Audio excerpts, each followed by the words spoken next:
लेकिन वक्त हो चला है सत्ता की वर्कशॉप का। आज की स्टोरी खास है, आज के मेहमान भी खास हैं। आज का मुद्दा देश के करोड़ों लोगों की आस्था से जुड़ा हुआ है, उनके विश्वास से जुड़ा है। आज के हमारे मेहमान हैं गोविंद देवगिरी। पिछले कई दिनों से आप ये नाम सुन रहे होंगे। अयोध्या राम मंदिर चढ़ावा चोरी के मामले की शुरुआत से ही ये नाम चर्चा में है। इनसे संक्षिप्त परिचय भी आइए करा देते हैं आपका। गोविंद देवगिरी राम मंदिर ट्रस्ट के कोषाध्यक्ष हैं। आज इनकी चर्चा हर तरफ हो रही है। इसकी वजह है अपराध पर इनका आध्यात्मिक ज्ञान। मतलब यह कि अपराध को अध्यात्म की चादर से ढकने की कोशिश की जा रही है, इसलिए सत्ता की वर्कशॉप में इन्हें लाया गया है। सत्ता की वर्कशॉप का शटर उठाने से पहले आपको यह जानना चाहिए कि गोविंद देवगिरी की वैचारिक मरम्मत की जरूरत पड़ी क्यों। अचानक उन्होंने ऐसा क्या कह दिया जिसके बाद उनकी सोच, उनके विचार पर सवाल उठने लगे। इसकी 3 मुख्य वजहें हैं। पहली वजह यह है कि गोविंद देवगिरी चढ़ावा चोरी पर जिम्मेदारी की टोपी ट्रांसफर कर रहे हैं। वो कोषाध्यक्ष हैं, अब तक पद पर बने हैं, फिर भी जिम्मेदारी और जवाबदेही के नाम पर वो एक बड़ा सा शून्य बना रहे हैं। दूसरी वजह यह है कि वो चोरों को सजा देने की जगह अनुष्ठान वाला ज्ञान दे रहे हैं। तीसरी और सबसे अहम वजह, प्रायश्चित का रट्टा लगाकर पाप धोने की कोशिश कर रहे हैं। इस हिसाब से तो हर अपराधी प्रायश्चित करके चोरी की सजा से छुट्टी पा लेगा। खैर, बिना वक्त गंवाए वर्कशॉप का शटर उठाते हैं। गोविंद देवगिरी की वैचारिक मरम्मत आइए शुरू करते हैं। तो आइए हम अपनी वर्कशॉप का रुख करते हैं, जहां पर गोविंद देवगिरी ने क्या कहा है, जिसकी वजह से वो खास मेहमान हैं। वो परिचय मैंने आपको दे दिया, लेकिन उनके शब्दशाह बयान को भी सुनवाएंगे और क्यों उसकी वैचारिक मरम्मत की जरूरत है, कैसे ये मुद्दा करोड़ों लोगों की आस्था से जुड़ा हुआ है और इस वजह से ये वर्कशॉप का शटर आज हम बहुत दिनों के बाद एक बार फिर उठा रहे हैं। क्योंकि आज दोपहर गोविंद देवगिरी ने प्रेस कॉन्फ्रेंस की थी। चढ़ावा चोरी पर उन्होंने अपने आध्यात्मिक विचार व्यक्त किए। इस घटना को बड़ा झटका माना, लेकिन सवाल इसको लेकर नहीं है। उनके विचारों की मरम्मत इसको लेकर नहीं है। उन्होंने प्रायश्चित और अनुष्ठान वाले ऐसे तरीके बताए जिसके बाद उनकी टोपी ट्रांसफर वाली नीयत सामने आ गई है। आप सुनिए। सबसे पहला, किसी भी भूल का प्रायश्चित ये होता है कि जो भूल हो गई वो कभी दोहरानी नहीं चाहिए। तो किसी भी प्रकार इस प्रकार की चढ़ावे की चोरी अथवा किसी भी प्रकार का अपहार वहां पर नहीं होगा। इसके लिए कड़ी व्यवस्था करना यह हमारा सबसे पहला आवश्यक कदम है। व्यक्तिगत रूप से मुझे कुछ प्रायश्चित करना चाहिए, वो मैं रोज अपनी पूजा में कर रहा हूँ। रोज उसके लिए विशिष्ट जप और स्तोत्र पाठ आदि मैं कर रहा हूँ। तीसरी बात, जिस स्थान में ये कुछ हुआ वहाँ आपके भगवान का यह अपराध है और इसलिए वहाँ के पापक क्षालन के लिए और हमारे इस दोष के, पाप के परिमार्जन के लिए हम लोगों ने वहाँ पर अनुष्ठान आरंभ किए हैं, जिसके लिए लगभग आप समझेंगे 70 पंडितों की व्यवस्था की है। ये वहाँ पर बैठ करके और कुछ मंदिर परिसर में और कुछ बाहर ऐसे बैठ करके उसका अनुष्ठान अब 10 दिनों तक चालू रखेंगे। राम मंदिर चढ़ावा चोरी मामले में पिछले कई दिनों से एसआईटी लगातार जांच कर रही है। कल फाइनल रिपोर्ट पेश होने वाली है। अभियुक्तों के घर से कैश बरामद हो चुका है। चढ़ावा चोरी के पैसों से कार खरीदे जाने वाला राज सामने आ चुका है। बड़ी मछलियां लेकिन अब भी कानूनी कार्रवाई से बाहर है। ऐसे वक्त में गोविंद देवगिरी, जो मंदिर ट्रस्ट के कोषाध्यक्ष हैं, जिनके पास ट्रस्ट के खातों के रखरखाव की प्राथमिक जिम्मेदारी थी, वो अब इससे साफ इनकार कर रहे हैं। उनके 3 बयानों के आधार पर वर्कशॉप में अलग अलग टूल्स का इस्तेमाल कैसे हो रहा है, आप ये भी समझिए। हथौड़े से राम धन लूट को लेकर अनुष्ठान वाले विचार पर चोट करेंगे। आज ही उन्होंने ये कहा है कि राम मंदिर में 70 पंडित 10 दिन का अनुष्ठान करेंगे, लेकिन क्या सिर्फ इससे सब पाप मुक्त हो जाएंगे? पेचकश भी है, जिससे जिम्मेदारी से बचने वाले कुतर्क के ढीले पुर्जे कसेंगे। गोविंद गिरी ने यह कहा है कि चंपत राय की लापरवाही की वजह से चोरी हुई है। सवाल है कि क्या उनकी कोई जिम्मेदारी नहीं थी? वैचारिक मरम्मत के लिए हमारे पास पिलास भी है। इसके जरिए मंदिर में प्रशासनिक नाकामी पर पर्दा डालने वाली सोच को जिम्मेदारी की लाइन पर लेकर आएंगे। जांच पर उन्होंने कहा कि वो एसआईटी की जांच से संतुष्ट हैं। गोविंद गिरी प्रायश्चित का जिक्र कर रहे हैं, लेकिन जिम्मेदारी का जिक्र तो छोड़िए, एहसास तक नहीं है।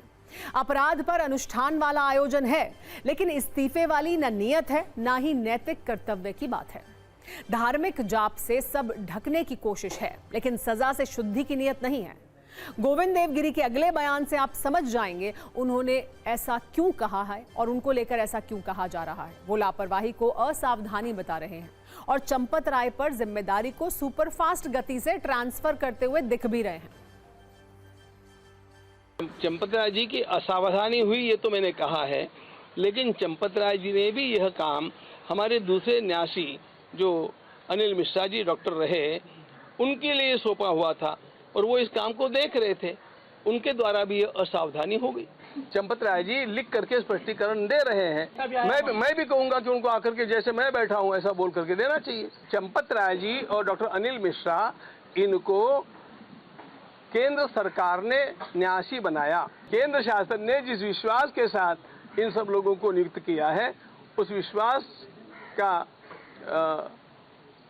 पालन करने का इन लोगों ने प्रयास किया और उस पर कुछ असावधानी हो गई।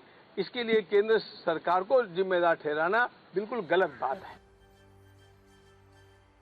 इसमें कोई शक नहीं है कि चढ़ावा चोरी वाले केस के बाद मंदिर प्रशासन पर आरोपों वाले दाग लगे हैं। तो सवाल है कि क्या गोविंद गिरी जैसे लोग अपने आध्यात्मिक विचारों से इसकी डेंटिंग पेंटिंग कर रहे हैं? आप समझिए गोविंद देवगिरी की जिम्मेदारी क्या थी और राम मंदिर में हो क्या रहा था। वो कोषाध्यक्ष हैं, ट्रस्ट के खातों का रखरखाव उनकी पहली जिम्मेदारी थी, लेकिन चढ़ावा चोरी की भनक तक उन्हें नहीं लगी। इसका सीधा सीधा जवाब देने से वो अब बच रहे हैं। दान गिनने वाले केंद्र में पारदर्शिता को बनाए रखने की उम्मीद थी, लेकिन सवाल है कि काउंटिंग स्टाफ की हेराफेरी से वो बेखबर क्यों रहे। दान में मिले एक एक पैसे की सुरक्षा एक कोषाध्यक्ष की जिम्मेदारी होती है। सवाल है कि फुल प्रूफ काउंटिंग सिस्टम क्यों नहीं बनाया गया था, लेकिन इन सवालों का जवाब शायद गोविंद देवगिरी के पास नहीं है। इसलिए वो सवालों से बच रहे हैं और अपनी जिम्मेदारियों को जीरो साबित करने पर तुले हुए हैं। सवाल यह है कि क्या चोरी के अपराध का प्रायश्चित अपने घर में बैठकर किया जा सकता है? राम धन की जो चोरी हुई, क्या वो आपराधिक कानूनों के दायरे से बाहर है? क्या प्रायश्चित शब्द का जाप करके डिस्काउंट की इच्छा रखना उचित है? वो ये भी कह चुके हैं कि दान की दैनिक गिनती और नकदी के संचालन की जिम्मेदारी उनके पास नहीं थी। तो सवाल यही है कि उनके पास जिम्मेदारी थी क्या? गोविंद देवगिरी ने सोशल मीडिया में चोरी की रकम को बढ़ा चढ़ाकर पेश करने का भी आरोप लगाया है। उनके अनुसार चोरी की राशि 3 करोड़ रुपए से अधिक नहीं है। इस पर राजनीति हो रही है। कैसे कई नेता भी कुछ तथ्यों से उनकी सोच की मरम्मत कर रहे हैं, आप सुनिए।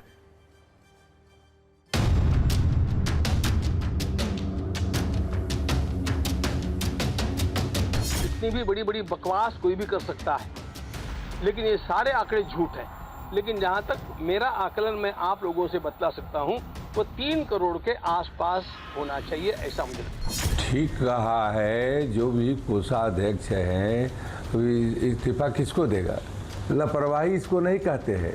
इसको जानबूझ करके ये कोठी बन गया लापरवाही से अनिल मिश्रा के।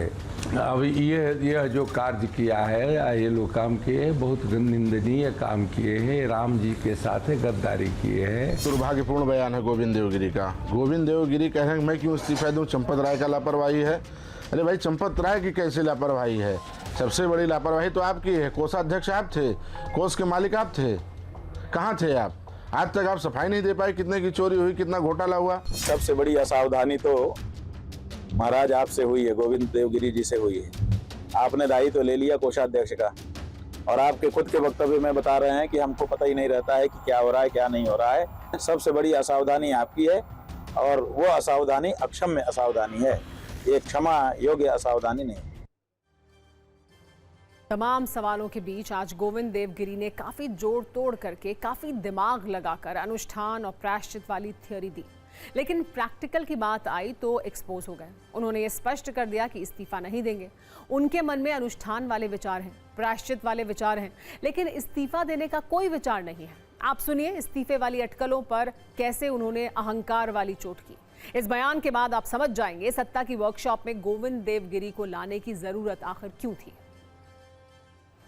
कोषाध्यक्ष ने भी इस्तीफा देने का मन बनाया है, ऐसी वार्ता आने लगी। इसके कारण अनेक लोग आहत भी हुए, मुझे मैसेज और फ़ोन भी आने लगे। ये वार्ता निराधार है। किसी प्रकार से भी इस्तीफा देने का, त्यागपत्र देने का विचार भी मैंने अपने मन में लाया नहीं है, न उसकी मैं आवश्यकता अनुभव भी करता। मेरी झोपड़ी के भाग खुल जाएंगे, राम आएंगे। मंदिर आंदोलन के दौरान ये पंक्ति गूंजती थी तो इसे आध्यात्मिक माना गया था। तब किसी को ये नहीं पता था कि 2026 में कई चोरों के भाग खुल जाएंगे और वो राम धन लूट कर अपनी झोपड़ी में भर लेंगे। जो आंदोलन का गीत था वो इस दौर में राम धुन की चोरी का यथार्थ बन गया है। इसलिए सत्ता की वर्कशॉप की जरूरत हुई, जिससे निकले मैसेज भी बड़ी बड़ी मछलियों को चुभ सकते हैं। पहला मैसेज ये है कि चोरी अपराध है, प्रायश्चित जैसे शब्द बोलकर सजा या जिम्मेदारी से डिस्काउंट नहीं मिलता है। दूसरा मैसेज ये है कि राम धन लूट के बाद अनुष्ठान और जाप जैसे शब्द भक्तों का विश्वास नहीं लौटा सकते हैं। तीसरा और सबसे अहम मैसेज, अगर बड़ा पद है तो जिम्मेदारी भी बड़ी होती है। इस्तीफे से इनकार करने में अहंकार झलकता है, जो कहीं ना कहीं वैचारिक मरम्मत की जरूरत का एहसास दिलाता है।